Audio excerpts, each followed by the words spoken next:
Salut, comment ça va tout le monde? Bienvenue dans un autre épisode de BS pour Build. Dans cet épisode, nous avons beaucoup à faire. Nous nous concentrons donc sur la peinture de la FJ, mais avant cela, nous devons installer nos nouveaux élargisseurs d'ailes. Peindre les accessoires en noir satiné pour correspondre au garnissage des fenêtres, puis peindre le reste de la carrosserie et la ligne de la benne du camion.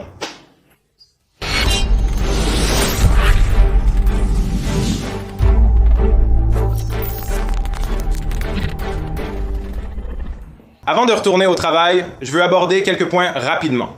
La Mustang. Tout le monde veut des nouvelles de la Mustang. Voici ce qui s'est passé. Nous avons travaillé dessus, en le réglant en parallèle avec la BRZ, et puis les gens ont commencé à être vraiment frustrés que nous faisions des épisodes sur la Mustang et non sur la BRZ, blabla, en sautant partout. Et j'ai décidé d'accord plus de ça. J'ai donc continué à y travailler en arrière-plan. Je l'ai amené à un point où il fonctionne et roule, mais il ne comprend pas le boost. Donc ce n'est pas encore sûr de conduire en boost, mais vous pouvez toujours le faire fonctionner et le conduire tant que vous gardez un œil sur ce compteur de boost. Donc étant donné combien de personnes semblent être très vocalement contre dire qu'ils le veulent de retour, ils veulent une conclusion. À ça je comprends totalement vos sentiments, donc je vais commencer à travailler là-dessus en arrière-plan. Nous finalisons le réglage, il n'y aura donc pas d'épisode. Dans le dernier posté sur Facebook et Instagram, nous avons installé de nouveaux injecteurs et amélioré les réglages. La voiture fonctionne et roule dans la rue, c'est une énorme amélioration. Nous continuerons à régler ce problème. La prochaine fois que vous le verrez, ce sera la finale car le réglage est terminé, ce qui signifie que la voiture est pratiquement achevée. L'autre chose concernait cette construction. Beaucoup de gens semblent ne pas avoir vu le rendu conceptuel ou connaître le plan de jeu sur cela. Donc voici la photo du rendu conceptuel final de cela. J'ai réalisé un épisode intéressant plus tôt dans cette playlist où j'ai photoshopé une Jane ordinaire pour la transformer en cela. À la fin de cet épisode, ça devrait ressembler à ce rendu conceptuel, moins le blindage du corps. Donc cela va être une sacrée transformation si on y arrive. Donc avec cela à l'esprit et avec cela toujours à l'écran, je veux vous montrer les pièces que nous allons peindre. En noir satiné sont les... comment s'appelle-t-il? Les gardes de roche, les barres coulissantes, ce sont les choses juste sous les seuils de porte. Vous allez voir ça là. Les éléments mentionnés sont en noir satiné, y compris les porte-bagages. Grille avant, noir satiné. Poignée de porte et miroir, noir satiné. Nous allons donc examiner cela aujourd'hui. Et je ne suis pas sûr que ce soit la première chose que nous allons faire aujourd'hui, mais en fait, oui, ce sera la première chose que nous allons faire aujourd'hui. D'accord. Donc, je dois me concentrer rapidement et je dois faire quelque chose avec des élargisseurs d'ailes et ensuite, nous allons nous lancer dans la peinture en noir satiné.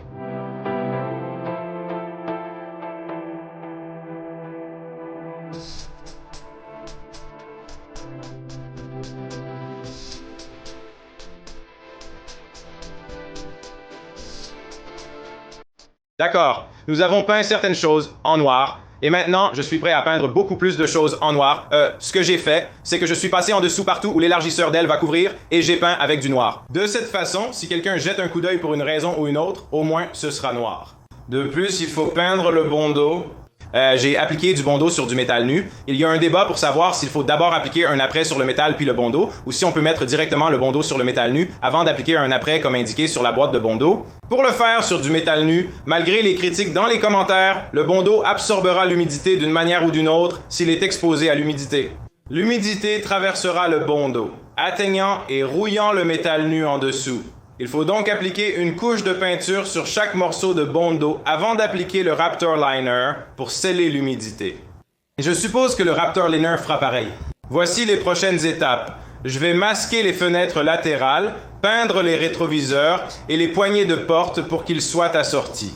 Actuellement, il y a une poignée argentée d'un côté, une noire de l'autre et 2 rétroviseurs chromés.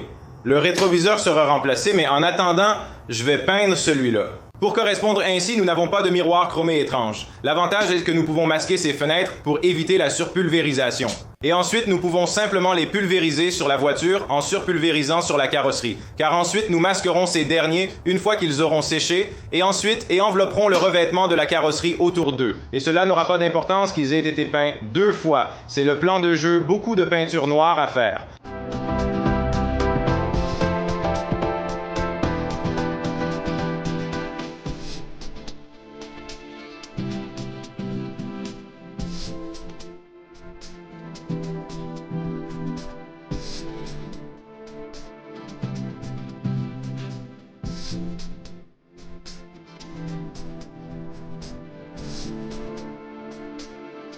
D'accord, le truc noir a été efficace. Cette barre mentionnée précédemment a un éclat très plaisant et régulier. Ça a l'air bien, la grille avant est superbe. J'ai décidé de laisser les lettres Toyota de cette couleur grise qu'elles étaient en usine, donc elles ressortiront un peu. Nous avons peint les rétroviseurs latéraux. L'un a évidemment connu de meilleurs jours de ce côté, mais la peinture sur le reste a l'air bonne et nos poignées de porte sur lesquelles j'ai déjà de la poussière d'un côté et de l'autre, donc tout va bien. La prochaine chose que nous devons faire est de préparer ces élargisseurs d'ailes. Ils sont un grand tas d'élargisseurs d'ailes et nous devons les poncer, les préparer et les installer. Donc, les poncer d'abord hors de la voiture, puis les installer sur la voiture afin qu'ils soient prêts à être peints lorsqu'ils seront installés. Ça devrait être très amusant.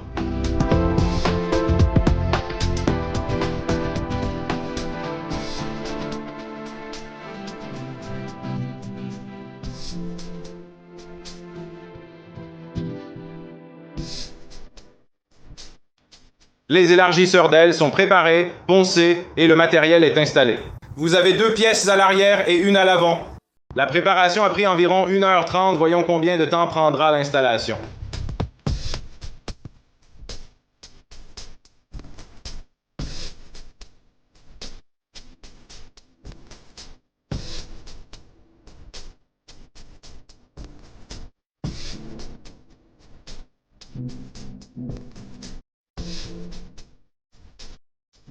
L'installation des élargisseurs d'ailes s'est très bien déroulée, ils sont solidement fixés. Je n'ai rencontré aucune difficulté lors du montage, j'en suis ravi. L'apparence est un peu étrange en raison des différents matériaux utilisés, mais une fois peint, le résultat sera superbe. Ils sont plutôt cool malgré le fait qu'ils cachent certaines lignes de carrosserie, ce qui me déçoit un peu, mais j'espère qu'une fois peinte, la voiture aura cet aspect haut et agressif. Ils ont l'air super pour des génériques eBay. Si quelqu'un se demande, c'est là que je les ai trouvés. Je vais peindre sur le matériel. Je ne veux pas de chrome qui ressorte sur cette voiture. Tout sera simplement en noir sur noir, donc nous allons peindre sur le matériel. Et oui, pas grand-chose d'autre à dire. Excellente installation, excellents élargisseurs d'ailes. Donc la prochaine chose, je vais souffler la voiture pour enlever toute la poussière et les débris, la poussière de ponçage autant que je peux. Ensuite, je vais commencer à coller et à peindre et à masquer tout. Pas à peindre, désolé, à coller et à masquer tout pour préparer la peinture de la doublure de la benne du camion qui va aller sur le corps. Donc des choses comme le verre, les roues et les pneus, les choses que nous venons de peindre en noir, tout cela doit être masqué.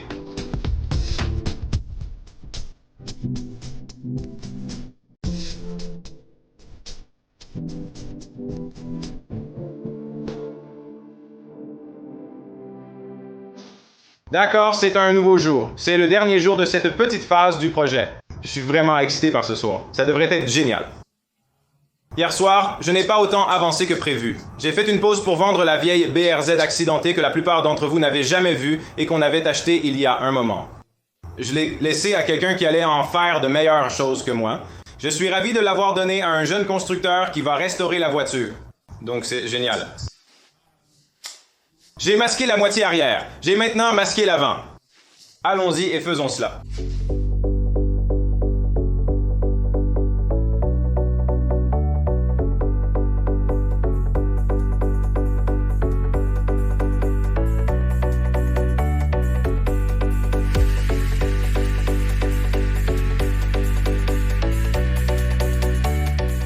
Le masquage du véhicule est enfin terminé après 6 ou 7 heures de travail acharné. C'était long, mais c'est fait maintenant.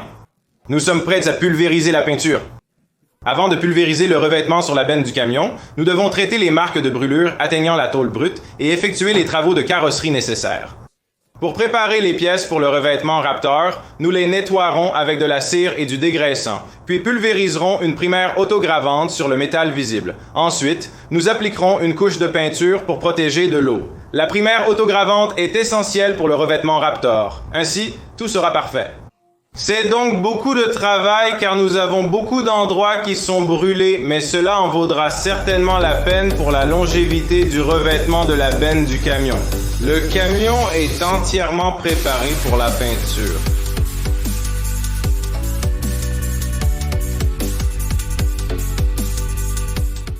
Nous avons utilisé de la cire et du dégraissant sur toute la surface. Nous avons recouvert tout le métal nu et le bandeau avec une primaire autogravante et de la peinture prête à partir.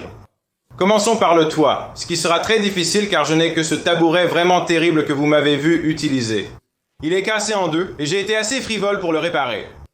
Au sommet du tabouret. Et c'est notre toit juste là, dont nous sommes seulement, je ne sais pas, peut-être à moins de 2 pieds de cette lampe juste là. Ce sera très délicat à pulvériser, mais je vais comprendre. Ensuite, nous descendrons progressivement du toit. Je vais vous montrer le produit que nous allons pulvériser. Je voulais utiliser un revêtement do-it-yourself pour benne de camion sur cette carrosserie.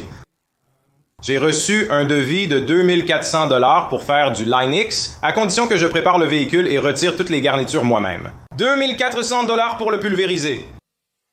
Jusqu'à présent, ce que nous avons investi dans cela est du matériel pour le papier et le ruban, ce qui n'est pas grand-chose, et un peu de cette peinture en aérosol, et puis ici nous regardons 300 $ de Raptor Liner. J'ai choisi le Raptor Liner sur vos conseils. C'est un produit en 2 parties.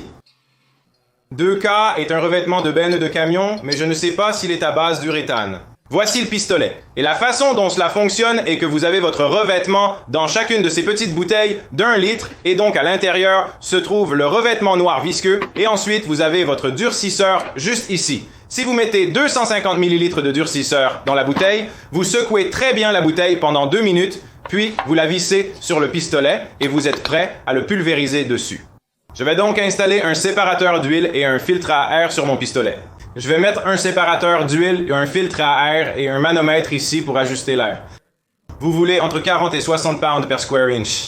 Je ne suis pas certain s'ils le veulent à la pointe ou à la buse, mais je l'ajusterai en commençant à pulvériser. Nous devrions être prêts. Je vais mélanger l'un de ces produits, puis nous monterons sur le toit pour essayer de pulvériser. Si vous voulez l'utiliser comme un panneau de test, c'est possible. J'utiliserai le toit comme panneau de test.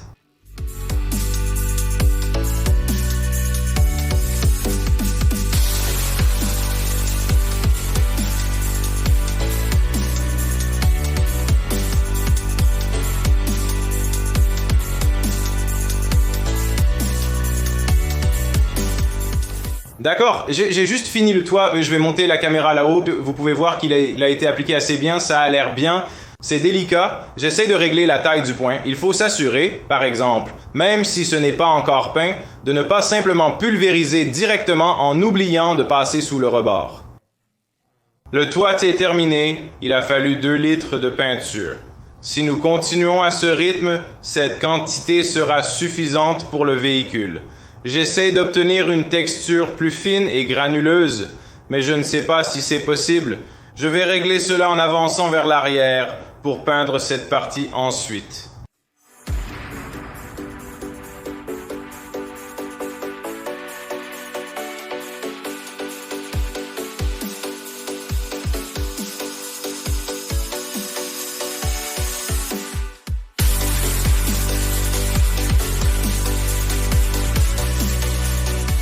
Très intéressant, je n'ai terminé que 3 des leaders et j'ai fini le toit, ce panneau latéral et l'arrière. J'ai peut-être vraiment sous-estimé la couverture que ce truc offre. Ça a l'air cool, j'aime bien, ça a l'air carrément fou, mais c'est cool. J'adore ça, je suis ravi. Ça s'applique parfaitement et de manière homogène, donc je ne crains pas un aspect tacheté, ça ne semble pas être un souci avec ce produit. Jusqu'à présent, nous devons le laisser sécher, mais c'est vraiment cool. Je vais maintenant peindre rapidement le reste de la voiture.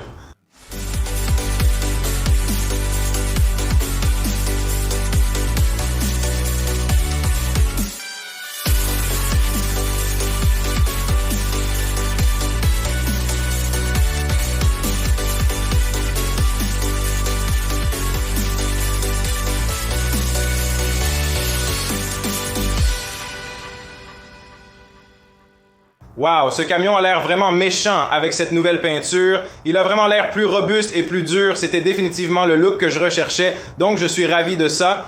Il n'était pas aussi agressif, beaucoup moins agressif avant, donc je suis vraiment ravi de comment ça a tourné. Donc la peinture est une peinture 2K, c'est donc essentiellement de la peinture avec durcisseur et diluant intégré. Et ensuite, tout ça doit se dégazer et c'est ce qu'il fait en ce moment. Très peu de surpulvérisation cependant. L'air de l'atelier n'est pas aussi chargé que lors de l'utilisation d'autres peintures automobiles. Il faut laisser le temps au dégazage. En faisant rebondir la lumière sur la caméra, on peut voir des zones encore un peu humides qui, je l'espère, ressortiront. Avec le dégazage, voyons voir. Je pense que je vais laisser cela. Je reviendrai soit demain, soit plus tard ce soir et nous regarderons le résultat final. D'accord, j'ai eu un petit problème de caméra, donc vous allez voir la voiture dans un état et ensuite dans une seconde vous allez la voir revenir à l'état précédent, mais je voulais vraiment vous montrer à quoi ressemble la peinture quand elle est sèche. C'est sorti merveilleusement bien. Il n'a aucune rayure de tigre, ni tache, ni différence de texture. Tout a l'air vraiment bien et vraiment uniforme, et contrairement à certains des autres que j'ai vus, cela est sorti très très noir. C'est difficile à dire parce qu'il y a beaucoup de choses qui brillent sur des choses, mais c'est une fenêtre noire, un cadre noir, une barre très très noire. Et vous pouvez voir qu'il n'y a vraiment aucune différence dans la coloration là-bas. Le revêtement du camion est très noir, légèrement plus foncé que celui d'un rhinocéros ou d'un raptor. Il a bien séché et a l'air super. Le camion ne semble plus avoir été renversé.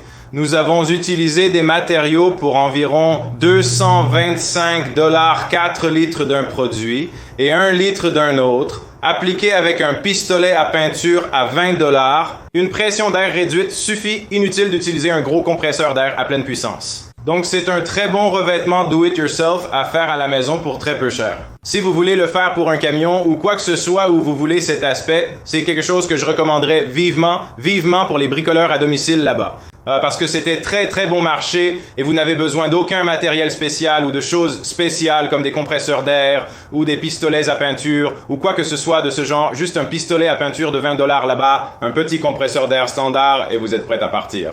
Bravo les gars, le FJ est génial et ne semble plus avoir été renversé, le tout en respectant le budget. C'est vraiment le meilleur pour construire. Nous avons dépensé environ 150 $ en fourniture pour peindre cette chose et pour une petite voiture normale, je dépense normalement entre 300 $ ou plus pour une peinture. Nous l'avons fait avec un budget plus restreint que... Dans le prochain épisode, nous installerons des accessoires impressionnants qui amélioreront sa capacité d'aventure. C'est un bon mot, cherchez-le.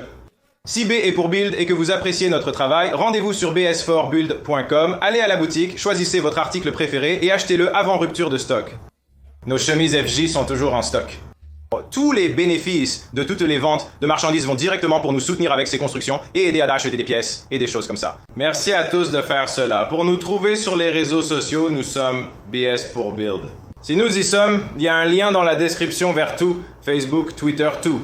Et nous diffusons en direct la plupart des nuits sur Twitch. Si vous voulez venir dire bonjour, participer, entrer dans la conversation. Et nous allons faire quelque chose de très cool très bientôt. Comme cette semaine, nous allons prendre un modèle 3D de l'Aston Martin Fleetwood Vantage que j'ai là-bas. Et nous allons modéliser et modifier un modèle dans l'espace 3D pour déterminer quelles modifications je veux faire et comment je vais les construire et à quoi ça va ressembler. Cela sera donc notre rendu conceptuel, ce qui sera vraiment cool. Je vais tout faire en direct sur Twitch. Pour que vous puissiez voir et moi-même pour que je sache ce que je fais. C'est à peu près tout ça les gars. Merci d'avoir regardé. N'oubliez pas de liker et de vous abonner.